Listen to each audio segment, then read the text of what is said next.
La Biblia no es un libro para que sea guardado entre los muchos libros más que hemos adquirido, sino que ha de ser guardado en la mente y también en el corazón, afirma San Juan Crisóstomo, y en su complemento, el patrono de las Sagradas Escrituras, San Jerónimo de Estridón, afirma que, por esa razón, el ignorar la Biblia equivale a ignorar al mismo Jesucristo.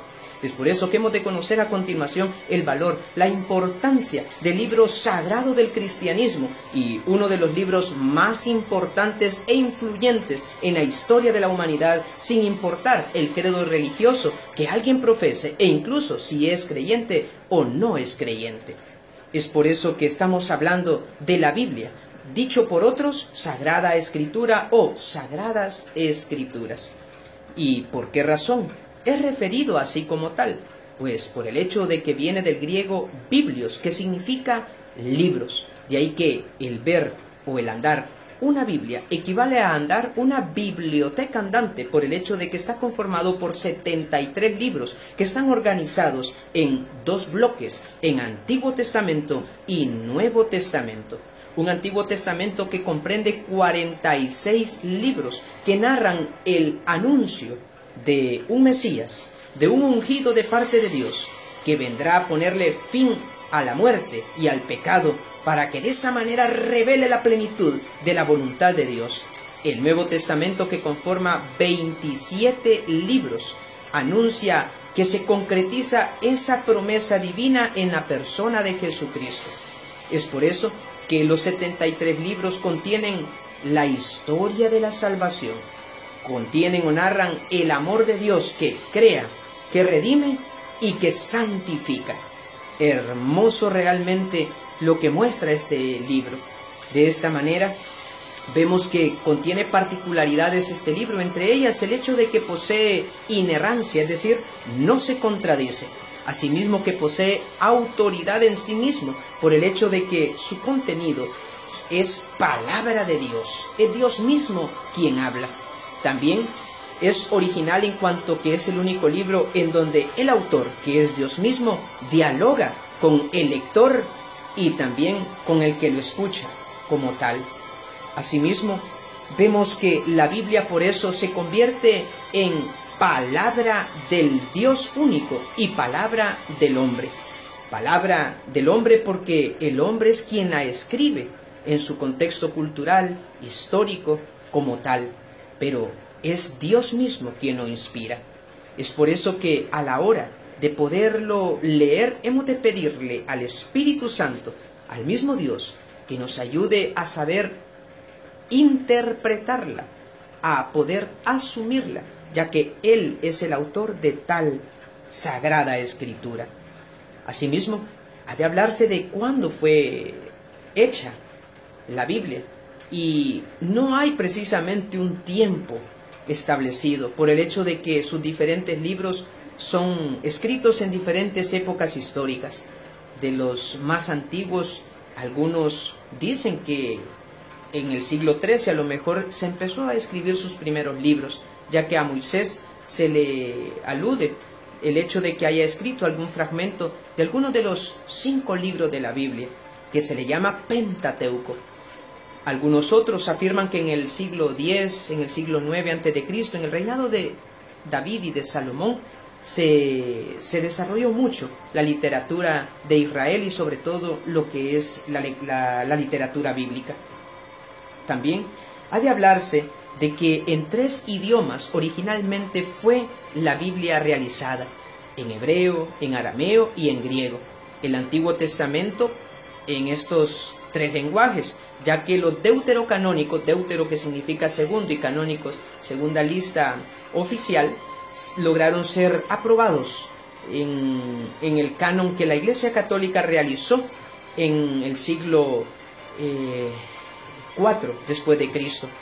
Asimismo, en el Nuevo Testamento hemos de ver que fue escrita originalmente en griego, estos 27 libros que conforman este Nuevo Testamento.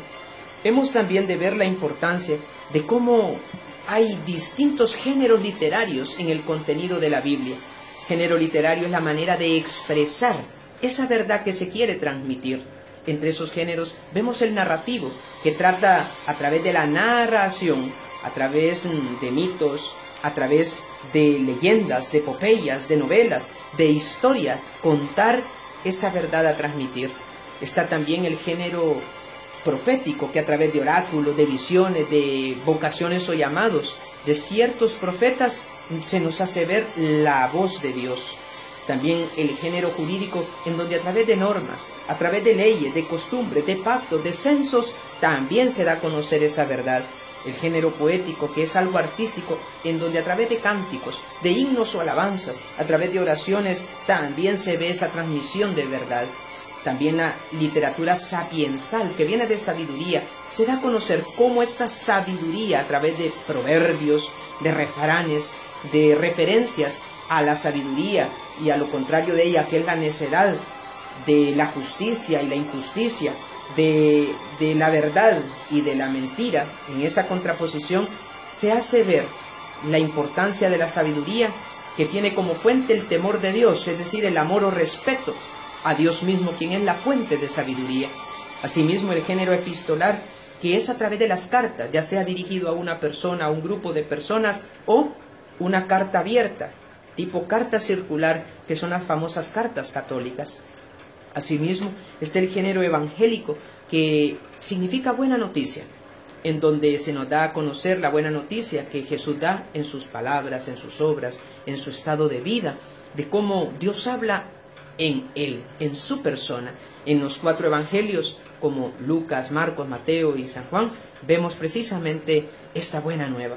Y también está el género apocalíptico, en donde se nos da a conocer, a través de metáforas, de símbolos, cómo termina una realidad e inicia otra, de la cual no suscita un miedo, sino más bien esperanza.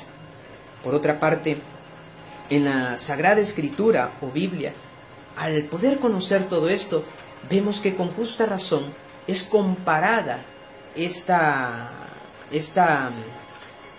preciosa obra como agua. La Biblia se vuelve como agua, en un sentido de que el agua da vida, pero que a la vez purifica. También se le alude el signo o símbolo, en este caso, de pan, porque el pan alimenta, da fuerza realmente, y por eso se habla con propiedad de el pan de la palabra.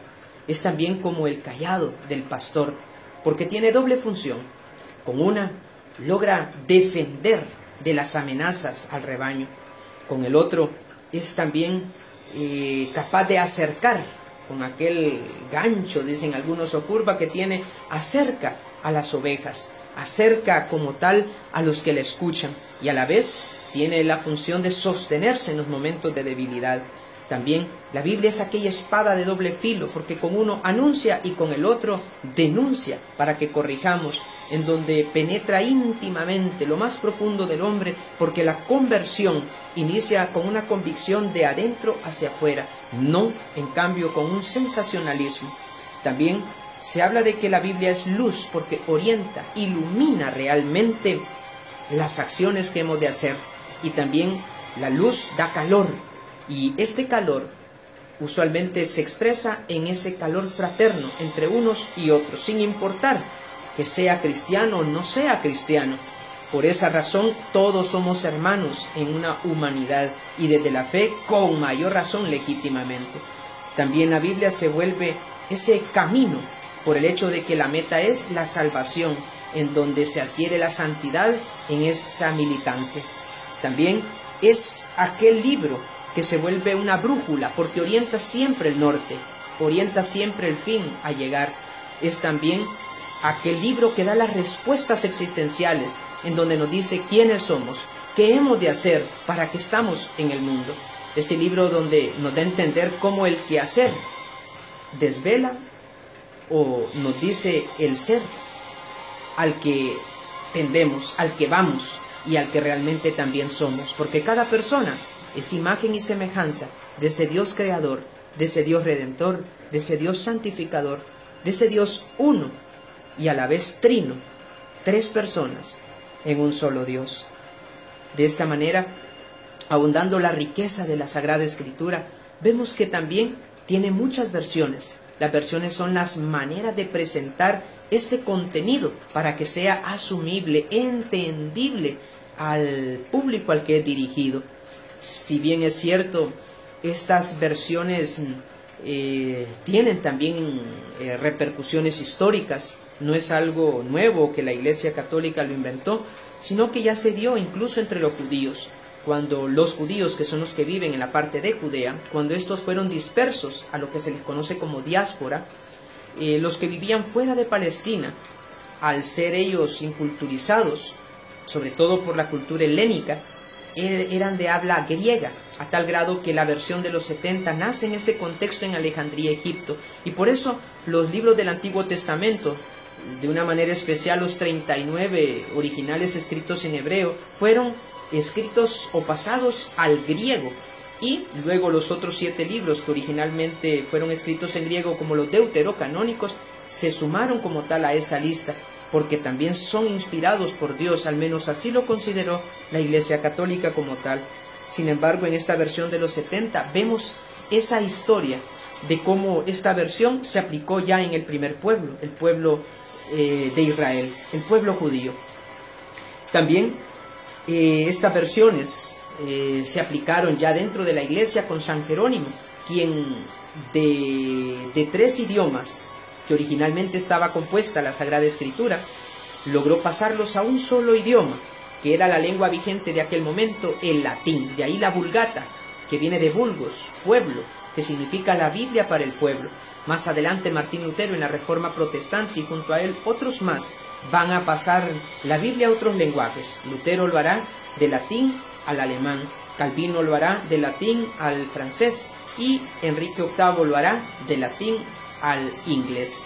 Más adelante, en Vaticano II, la Iglesia considerará oportuno que en las lenguas vernáculas pueda traducirse la Sagrada Escritura, aunque siempre pues arriesgando lo que hoy día desgraciadamente vemos, en una interpretación muy subjetiva y en un desvaloramiento de la Sagrada Escritura, en un abuso en su uso, y por esa razón desvirtuada, desvinculada de los contextos. Este es uno de los peligros, y por eso hay que pedirle al Espíritu Santo de que podamos leer eso que Él ha inspirado con la misma inspiración que Él desea que se tenga, ya que un texto fuera de contexto cae en pretexto. De ahí que las Biblias católicas tienen usualmente aparato crítico. En la parte de abajo de las páginas aparece una explicación para poner al lector en contexto de ese texto y así evitar cualquier prejuicio, cualquier descontextualización aberrante que hace caer en herejía o deformación de esa sana doctrina apostólica. Asimismo, en esas versiones o maneras de transmitir esa verdad, hay 2 tipos de versiones de Biblia, las cuales depende ese público, obviamente, insisto, al que es referido. Está el de la correspondencia formal, que es literal, el hecho de poder traducir lo más fiel posible esa palabra del griego a la lengua que se quiere pasar, en este caso nuestro en español, ser lo más literal, lo más fiel posible a tal traducción. Ese tipo de Biblias es usado para estudios bíblicos, estudios académicos o formales. Entre esas versiones destaca sobre todo la versión de Jerusalén. Asimismo, están otras versiones que usan sinónimos, y a esas se le llaman traducciones actualizadas o de equivalencia dinámica, ya que si el público es juvenil, por eso existe la Biblia del joven, que sin cambiar la esencia del contenido usan esos sinónimos para que el joven lo entienda. Asimismo, la Biblia de la familia, en ese lenguaje familiar, o la Biblia también latinoamericana, en un lenguaje muy propio para personas que, aunque no han tenido una profunda formación bíblica, logran entender realmente lo que allí va leyendo o lo que realmente va escuchando. Y con qué actitud o disposición hemos realmente de poder acercarnos a la Sagrada Escritura. Pues bien, son 5 las actitudes. Hemos de acercarnos con disposición sincera, para así no poder acomodar la Biblia a nuestras ideas o conveniencia. También, en segundo lugar, hemos de leerla lentamente, pausadamente, ya que no estamos ante un libro de historia normal, una enciclopedia, no estamos ante la lectura de un periódico, de una novela, de una revista, sino de la palabra de Dios, la cual ha de generar realmente un diálogo. Asimismo, estamos ante una actitud de reflexión, porque ha de suscitar realmente el cuestionamiento de qué pide Dios en mí, qué pide Dios realmente en la comunidad a la que pertenezco. En cuarta actitud, ha de suscitar oración, porque es una respuesta la que yo he de dar, la de que mi corazón ha de expresarle a Dios ante lo que Él me dice en su Sagrada Escritura. Y en quinto lugar, que me lleve a la acción, ya que de esta manera puedo hacer visible, concreta, la respuesta que suscita en lo más hondo del corazón. Estas 5 actitudes es a lo que desde el siglo XI, ya San Bruno, fundador de los cartujos, él le llamó lectio divina, es decir, lectura divina, un ejercicio bíblico para poder descubrir lo que Dios nos dice de una manera imparcial, objetiva. Y esta consiste en la lectio, o una lectura de la Sagrada Escritura. Asimismo, esto me lleva a la meditación, que es ese preguntar qué es lo que Dios me pide. Luego esto me lleva a la oratio, la oración, una respuesta a lo que he escuchado. Luego a la meditatio, que es el percibir, el sentir realmente a Dios. Y el quinto, la actio, o la praxis, la práctica, que viene a coronar estas 4 actitudes anteriores. Así que, si tienes una Biblia, no desaproveches la oportunidad para poder poco a poco acercarte asiduamente a su lectura o a su escucha. Asimismo, si no tienes una Biblia, pues adelante, atrévete a conseguirla y que puedas descubrir en cada libro. Si puedes leer libros pequeños, adelante. Tal vez no has de tomar un libro grande, porque posiblemente no entiendas muchas cosas.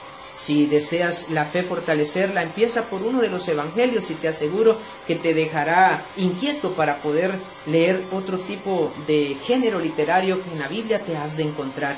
Y si deseas pues ir llevando la secuencia de las lecturas del día que ya la liturgia, la celebración de fe te recomienda, puedes poco a poco también tener ese contacto sencillo, pero a la vez eficaz.